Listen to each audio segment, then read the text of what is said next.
Miss হবে না আপনার পছন্দের টিভি শো। দেখুন জি5 অ্যাপে একদম ফ্রি। আমি আপনাকে ফোন করেছিলাম স্যার, আপনি ফোন ধরেননি। আপনাকে না পেয়ে আমি স্বপ্নাকে ফোন করেছিলাম।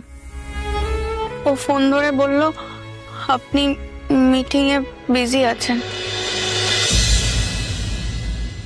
কেটে গেল। আরেকবার চেষ্টা করবো। আচ্ছা স্যার তো ফোনটাই ধরলেন না। ওইদিকে সব সব ঠিক আছে তো? এখন কি করব? হ্যাঁ অপর্ণা বলো। বলছি অফিসে সব ঠিক আছে গো? হ্যাঁ কেন? আর্য স্যার এসছেন? হ্যাঁ এসেছেন তো, সকাল থেকে মিটিং এ ব্যস্ত আছেন। ও না, স্যারকে আমি দুবার ফোন করলাম, ফোনটা উনি ধরলেন না। তা তো জানি না, কিন্তু হ্যাঁ সকাল থেকে একবারও তোমার কথা বলেননি বা তোমার খোঁজও করেননি। কিন্তু হ্যাঁ একটা কথা জানি, আর্য স্যার কখনোই অর্ক স্যারের সিদ্ধান্তের বিরুদ্ধে যান না, আর যাবেনও না। তুমি তো এই অফিসে নতুন, তাই হয়তো তোমার অনেক কিছুই অজানা। প্লিজ বোঝার চেষ্টা করো।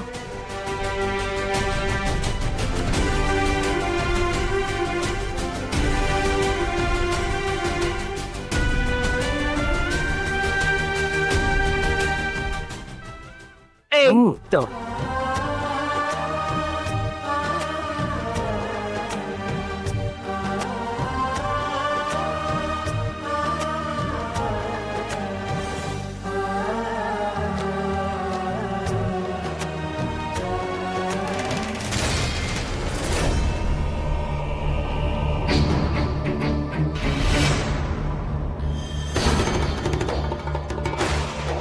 তোমার ভেতরের ঝড়টাকে লুকিয়ে রেখো না মা, ভেতরের ঝড়টাকে মিলিয়ে যেতে দিও না। শক্ত হও, উপরওয়ালার উপর ভরসা রাখো, তিনি তোমাকে সব ফেরত দেবেন সুদ সহ। সব প্রশ্নের উত্তর তুমি খুঁজে পাবে, উপরওয়ালাই তোমাকে পথ দেখাবে। সমস্ত বাধা বিপত্তি থেকে তিনি তোমাকে উদ্ধার করবে। উপরওয়ালা তোমার উপর সহায় হোক।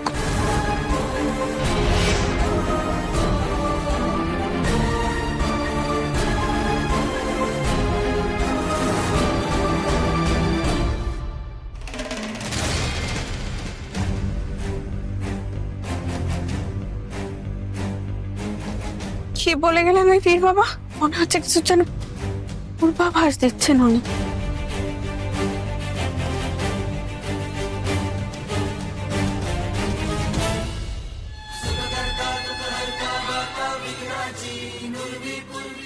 তুমি আমার এত পরীক্ষা কেন নিচ্ছ ঠাকুর?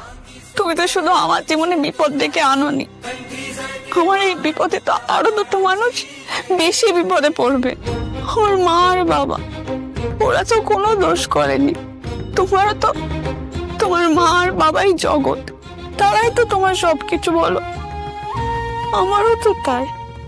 যাদের মুখে আমি হাসি ফুটিয়েছিলাম এই চাকরির খবরটা দিয়ে, তাদের হাসিটুকু নিজে হাতে কেড়ে নেবো ঠাকুর? আমি সারা জীবন যা চেয়েছি তার থেকে অনেক বেশি তোমার কাছে পেয়েছি। তুমি তো আমাকে চাকরিটা দিলে, তাহলে কেন এরকম ভাবে চাকরিটা কেড়ে নিলে? কখনো না কখনো তো আমার মা আর বাবার মুখোমুখি আমাকে হতেই হবে, সত্যিটা তো সম্মুখীন হতেই হবে। তখন কি বলবো ওদেরকে? আমার মনে যে ঝড় চলছে, যে অশান্তি হচ্ছে, এই প্রশ্নের উত্তর আমাকে কে দেবে? হয় তুমি পথ দেখাও ঠাকুর, প্লিজ তুমি আমাকে পথ দেখাও।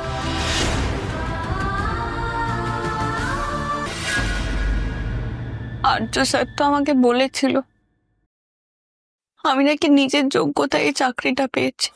আমি তার জন্য নিজের সবটুকু দিয়ে সৎভাবে চাকরিটা করার চেষ্টা করেছি। আর অর্ক স্যার তো কিছু না জেনে শুনে আমাকে চাকরিটা থেকে বের করে দিল। এখানে আমার দোষটা কোথায় একবার বলতে পারো? এখন হয়তো মনে করতেই পারো আমি এখানে বসে চোখের জল না ফেলে আমার একটা চাকরি খোঁজা উচিত, কিন্তু কে দেবে আমাকে চাকরি? হ্যাঁ, কে বিশ্বাস করবে আমাকে আর্য স্যারের মতো? আমি আমার সাথে খুব কম সময় কাটিয়েছি, তো সেই সময়গুলো, সেই মুহূর্তগুলো, সেটা আমার জীবনের সেরা সঞ্চয়, আমার জীবনের সেরা মুহূর্ত। সেগুলো ভাবলেই আমার মনটা ভালো হয়েছে। আমি ঠিক কেন এত কষ্ট পাচ্ছি কোনো দাদা? চাকরিটা চলে গেছে বলে, নাকি আর্য স্যারকে আর দেখতে পাবো না বলে?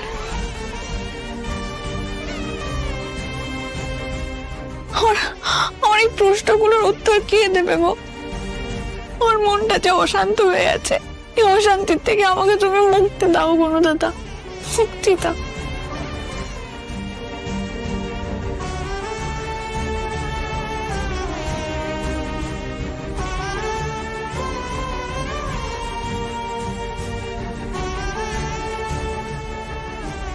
মনের মধ্যে যা কিছু ছিল সব আমি ঠাকুরকে বলে এসেছি। আমার বিশ্বাস উনি ঠিক আমাকে পথ দেখাবেন, আমার সব প্রশ্নের উত্তর দেবেন। সব তোমার উপরে ছেড়ে দিয়ে যাচ্ছি, তুমি দেখো ঠাকুর, তুমি দেখো।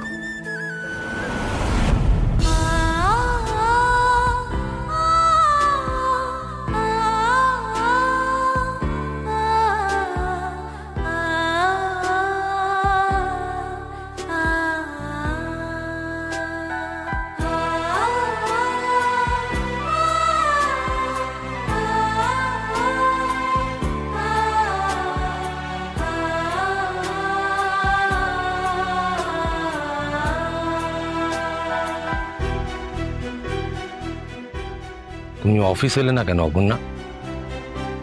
একবার আমার সঙ্গে তো দেখা করতে পারতে। অর্ক স্যার অফিস থেকে বেরিয়ে যেতে বলার পর আমার মাথা কাজ করছিল না, আমি বুঝতে পারছিলাম না আমার ঠিক কি করা উচিত। চাকরিটা তোমাকে কে দিয়েছে? আমি তো। তাহলে আমি আপনাকে ফোন করেছিলাম স্যার, আপনি ফোন ধরেননি।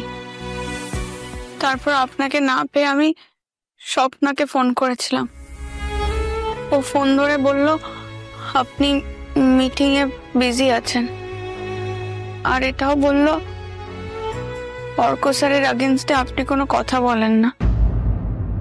ফোন আমিও তোমাকে করেছিলাম, তোমার সুইচ অফ ছিল। ও আসলে আমার ফোনটা না চার্জ থাকে না বেশি, ওই তার জন্য সুইচ অফ হয়ে গেছে বোধহয়।